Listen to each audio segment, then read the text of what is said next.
Good morning. It's Tuesday. Brandon's day. You're mine now.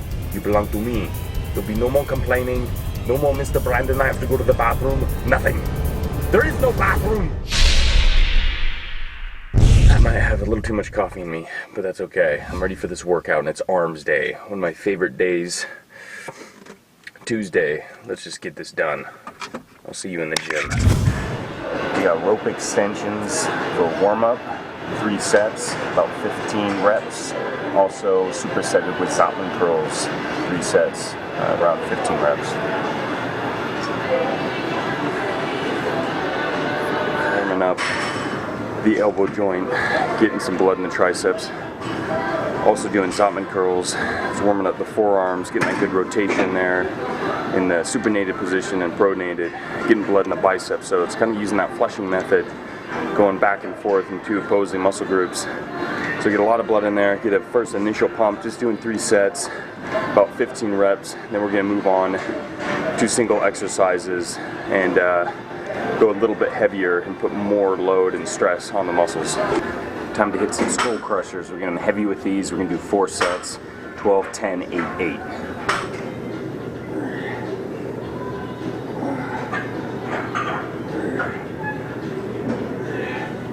You know, with a name like Skull Crushers, this is one badass exercise, which that's exactly what it is. It's really working on that long head of the tricep, but it's also putting a lot of pressure and a lot of tension on all 3 heads. So it really develops the whole tricep. It's a good exercise to include in the program. I would definitely highly recommend it.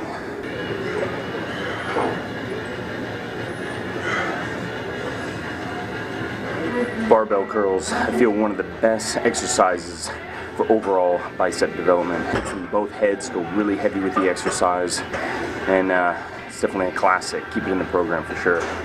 Alright, the barbell curls was 4 sets, 12, 10, 8, 8. As I progressed through the weight, gradually going up, I felt like I couldn't get the 8 repetitions on the last set, but that's okay. I just basically took it to the limit. So don't ever limit yourself on the program just because it says 8 reps. If you go up in weight, you only do 6, that's fine, as long as you push it there and make sure that muscle works with the proper form. Behind the neck, tricep extension with the dumbbell. You really want to focus on the stretch on this exercise, coming all the way down, actually feeling the weight pull back on the triceps, getting the full stretch, and then the top position, get a nice contraction. Also, we're doing this without a back, so that way you have to involve a lot of the core and also the lower back to stabilize you. So it makes it that much harder. It's a good exercise. Alright, now on to incline dumbbell curls. This one isn't going to be alternated. The dumbbell curls, you're going to be curling at the same time. Palms up, get a nice squeeze. Again, this exercise focuses on the stretch. So what you want to do is really deactivate the deltoids, and also at the very bottom, basically get a dead hang in your arms, and you're going to have to pull that weight from that dead hang. It's going to make it that much harder. And you get a nice squeeze at the top, flex the muscle, you get the full benefit of the exercise. So these 2 exercises first, we did behind the neck dumbbell extensions with the for the triceps, getting the full stretch, and now we're doing that same kind of stretching mechanism for the bicep, getting the full benefit and basically breaking down those fibers as much as we can. It's going to be 4 sets, 10 reps each set. Staying with the same weight, again focusing on that stretch, and nice contraction at the top. This one definitely kicks your ass. Cross bench tricep dips. Really burning out the triceps at this point. It's the last exercise of the day for triceps. Keeping the reps high, just doing body weight at this point. Eventually in the program, as we progress, we'll put more load on it. Probably dump a few 45-pound plates on the lap. But at this point, just really trying to flush more blood in there and get that good pump, get the good detail in the triceps. 3 sets, about 15 to 20 reps each. Concentration curls for the biceps. In this instance, I'm doing hanging concentration curls, but you can do them on a bench. You can do them basically to have your thigh support your upper arm. This one I like doing hanging. It makes you basically force your form correctly, so that way you use no momentum. And so yeah, sticking with 45 pounds, but just doing 3 sets, 10 to 12 rep range. About to have breakfast. Now in this case, it's a perfect example of flexible eating habits.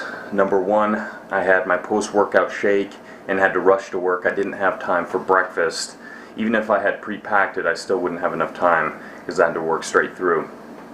So I'm home now on a break. I'm going to make breakfast, but I'm going to minus the carbohydrates on this particular meal just because it's going to run so close with lunch, and lunch already has a cup of quinoa and my veggies. So it's also running in the fact that I work just biceps and triceps today. It's not a major muscle group like legs or chest or back. It's mainly isolation exercises, so I hit that up. My arms, I'm pretty happy with them, so I'm not really going to have that many carbohydrates or even calories in general today because my goal is not to add too much more size to my arms there. But this kind of runs along with, we did legs yesterday and my legs are still feeling it. So whatever I have today is also benefiting my legs. So you can't just cut out calories in general on a whole day, the following day of a major exercise, just because you're not working that particular muscle that day. It's still getting the benefits of the nutrition days prior to help repair those muscle fibers. So that's one thing you got to keep in mind too. And whatever you take into the body, it's helping out not one particular muscle, but it's helping the whole body out. So I'm going to have my egg whites, my steamed broccoli, and I'm going to minus my 2 slices of Ezekiel bread and peanut butter for this meal. So I'm just going to get the protein and nice fiber source in the broccoli.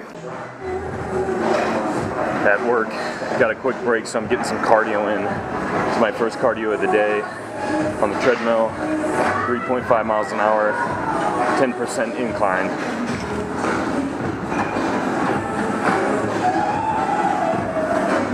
I'm actually going to do this for an hour. Alright, lunchtime. I have my 1 cup of quinoa, 7 ounces of chicken, and 1 cup of mixed veggies, which is like green beans, onions, mushrooms. Tastes good. Quinoa is cooked to perfection, and if I don't say so myself. And 7 ounces of chicken, get that nice protein in. Eating lunch a little later, which is fine. I get off work late, so I'll have dinner a little late. Again, as long as you get it in, the eating habits should be flexible. Same with the workouts. As long as you're getting them each day, it doesn't matter the perfect timing. Because that way you supply your body the right amount of nutrients and also the right amount of activity. Last meal of the day, dinner. This is going to consist of tilapia and some romaine lettuce. I'm just making a tilapia salad. Now, as you can see, my eating habits doesn't differ a lot from Hudson's.